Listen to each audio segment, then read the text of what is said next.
আল্লাহু আকবার, আল্লাহু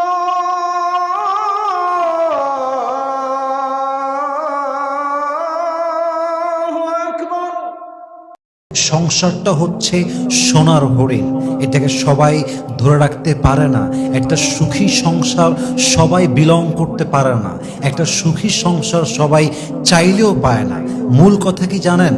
দুনিয়াতে যে সুখী সংসার পেয়েছে সে দুনিয়াতে একটা জান্নাতের এক টুকরা বাগান খুঁজে পেয়েছে, ঠিক কিনা বলেন? সংসারের সুখটাই হচ্ছে আসল সুখ। বাহিরের জীবন তো আসলে কোনো জীবনই না। আপনি যেখানেই যান, যেখানেই কাজ করেন, আপনি বড় অফিসার হতে পারেন, বড় বস হতে পারেন, আপনি একজন বড় বিসিএস ক্যাডার হতে পারেন, বড় একজন ফেমাস ব্যক্তি হতে পারেন, দিন শেষে ফিরতে হবে বাসাতেই। ঘরই আপনার আসল জায়গা, সংসারটাই আসল জায়গা। এবং আমার মনে হয় অনেক সময় পুরুষের ভুলের জন্য নারীরা ভেঙে চুরে চূর্ণ বিচূর্ণ হয়ে যায়, এবং অনেক সময় পুরুষের ভুলের জন্য সংসারটা ভেঙে চুরে তছনছ হয়ে যায়, ঠিক কিনা বলেন? তা আমি যে কথাগুলো বলছি, আমার ওয়াজের এই মাঝখানের কথাগুলো অবশ্যই ট্রাই করবেন নিজেও শোনার জন্য, প্রত্যেকটা স্বামীর কাছে পৌঁছে দেওয়ার জন্য। বলেন সবাই ইনশাআল্লাহ।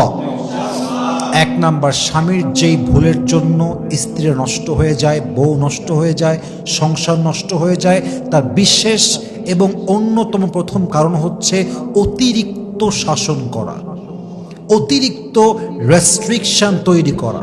কিছু স্বামী আছে দেখবেন, মানে এতটাই নিকৃষ্ট কোয়ালিটির স্বামী, যদি পানির গ্লাসটাও পড়ে যায় কুত্তার মতো ব্যবহার করে, কুকুরের মতো ব্যবহার করে। আজীব একটা অবস্থা। জাস্ট একটু লবণ কম হয়ে গিয়েছে, অমানুষের মতো আচরণ করে। এটা একদম জঘন্যতম স্বামী। জাস্ট একটা দুইটা ভুল হতেই পারে, রান্না করতে গিয়ে লবণ কম বেশি হতেই পারে, দুই একটা কথা স্লিপ অফ টাং হতেই পারে, একটা কাজ করতে গিয়ে সামান্য মিস্টেক হতেই পারে। We are human being and it's really natural for us to make mistake. একটা মানুষ মানে তো ভুল হতেই পারে, ইনসান মানেই তো ভুলে যাওয়া। অতএব সামান্য একটু কাজের ভুল ত্রুটি হলে যে বেশি শাসন করে, যে বেশি ভাব দেখাতে চায়, প্রভাব বিস্তার করতে চায়, সে আসলে বীর পুরুষ নয়, সে আসলে কাপুরুষের সন্তান, ঠিক কিনা বলেন? এটা মাথায় রাখতে হবে। শাসন করেন, বউকে আপনি রেস্ট্রিকশনে রাখেন, ওর মোবাইল ফোন রেস্ট্রিকশনে রাখেন, ওর ফেসবুক রেস্ট্রিকশনে রাখেন, সব কিছু লিমিট রাখেন, কিন্তু প্রত্যেক জিনিসের একটা লেভেল আছে। বেশি ঘাটতে গেলে ভেঙে যাবে, বেশি ঘুরাইতে গেলে ছিঁড়ে যাবে, শেষ হয়ে যাবে। সব কিছুর ভিতরে একটা লিমিট আছে। বাড়াবাড়িতে কোনো কাজ সুন্দর হয় না। অতএব যে স্বামী অতিরিক্ত শাসন করতে যায়, দেখবেন একটা সময় গিয়ে বউটার সংসারের প্রতি টান, মায়া, ভালোবাসা সব শেষ হয়ে যায়, ঠিক কিনা বলেন? এটা করা যাবে না। অতিরিক্ত শাসন আল্লাহ রসুল কখনো করেন নাই। আল্লাহ রসুল প্রথম ধাপে বোঝাতেন, ভালোবেসে বোঝাতেন যে কাজটা this is not good for you, don't do it. এটা করতে যেও না, এটা তোমার জন্য হবে না। এটা আমি স্বামী হিসেবে তোমাকে বুঝাই বললাম। নেক্সট টাইম বোঝে নাই, আর একটু শাসন করেছে। থার্ড টাইম বোঝে নাই, আর একটু ধমক দিয়েছে। তারপরেও বোঝে নাই, বেড আলাদা করে দিয়েছে। তারপরেও বোঝে নাই, আবার বুঝিয়েছে। কিন্তু কখনো আল্লাহ রসুল অমানুষের মতো ব্যবহার করে নাই, ঠিক কিনা বলেন? বুঝাইতে হবে। আপনার অতিরিক্ত শাসনে সংসারটা আপনার ভাঙতে পারে। এক নাম্বার মিস্টেক। দুই নাম্বার হচ্ছে, কিছু স্বামী আছে আপনারা দেখবেন যে বউকে রেখে অন্য নারীর প্রতি খুব তার টান, মানে যত সব গুণ অন্য নারীর মাঝে আছে, তার বউটা হচ্ছে সবচেয়ে আনকোয়ালিফাইড, আনকালচার। তার বউয়ের মাঝে যেন কোনো গুণই সে খুঁজে পায় না। এরকম আছে না নাই? সবচেয়ে অধম স্বামী এটা, সবচেয়ে বোকা স্বামী এটা।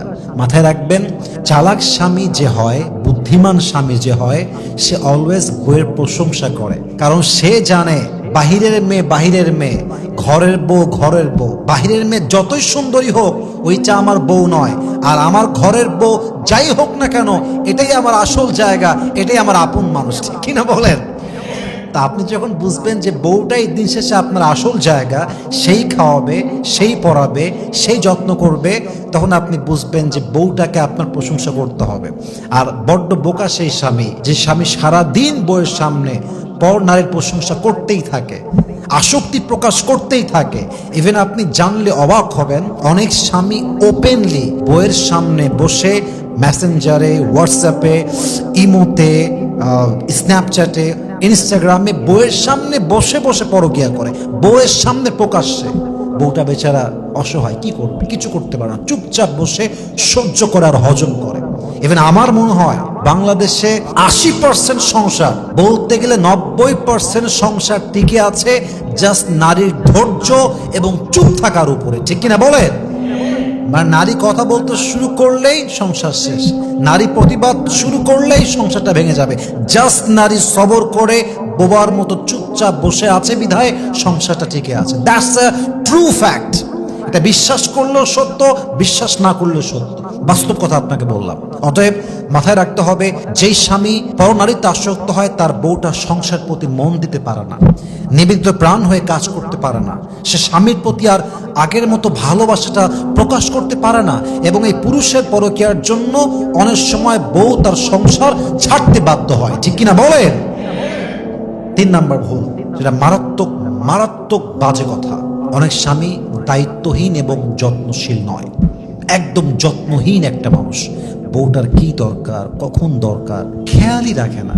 বছরের পরে বছর পার হয়ে যায়, নতুন জামা কিনে দেয় না, একটা ভালো জায়গায় রাখতে সামর্থ্য আছে রাখতে চায় না, সামর্থ্য আছে ভালো কিছু কিনে দেয় না, সামর্থ্য আছে কোথাও ঘুরতে নিয়ে যায় না। এরকম স্বামী আছে না নাই?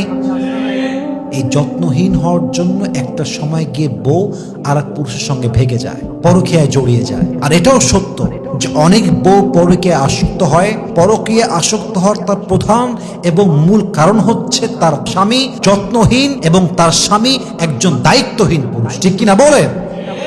একজন স্বামী যদি দায়িত্বশীল হয়, যত্নবান হয়, একজন আদর্শবান মায়ের সন্তান কখনো স্বামীকে বাদ দিয়ে পরকীয়ায় জড়াতে পারে না। স্বামী যত্নশীল হওয়ার পরে, দায়িত্ববান হওয়ার পরে, অনেস্ট হওয়ার পরে, সব কিছু প্রোভাইড করার পরেও যেই মেয়ে পরকীয়া করে, আমি আসিফ হুজুর কাগজে কলমে স্ট্যাম্প করে সই করে দিব, এই মেয়ে যেখানেই পরকীয়া করুক, যেখানেই প্রেম করুক, এর যেখানেই বিয়ে হোক, ও সুখের সন্ধান আজীবনেও খুঁজে পাবে না, ঠিক কিনা বলেন? আল্লাহ কাউরে ধরে না, ধরলে আল্লাহ ছাড়ে না।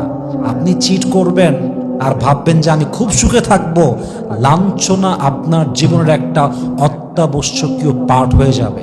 যে মানুষকে ঠকায়, চিট করে, এত অনেস্ট থাকার পরও স্বামীকে ঠকায়, বউকে ঠকায়, এ যেখানেই বিয়ে করুক, এ যেখানেই যাক, এ মনের শান্তি কখনোই খুঁজে হবে না, কারণ আল্লাহ নিজেই তার মনের শান্তি হারাই দিবে, ঠিক কিনা বলে? অতএব অতিরিক্ত শাসন করতে যাবেন না, পরকীয়া জড়াবেন না, দায়িত্বশীল হবেন, যত্নশীল হবেন। আপনি দ্বিতীয় বিয়ে করবেন, করেন, তৃতীয় বিয়ে করবেন, করেন, 4 নাম্বার বিয়ে করবেন, টাকা আছে, সামর্থ্য আছে, and you are physically able to do it, আপনার শারীরিক শক্তিও আছে, আপনি করেন। কিন্তু দ্বিতীয় বিয়ে করে আপনি প্রথম বউকে মাইনাস করে দিবেন, ভুলে যাবেন, যত্ন নেবেন না, এটা পুরুষত্বের পরিচয় নয়, এটা কাপুরুষের পরিচয়, ঠিক কিনা যুবক ভাইরা? আল্লাহ প্রত্যেকটা স্বামীকে এই অন্যায়গুলো থেকে বাঁচার তৌফিক দান করুক, পড়েন সবাই আমিন।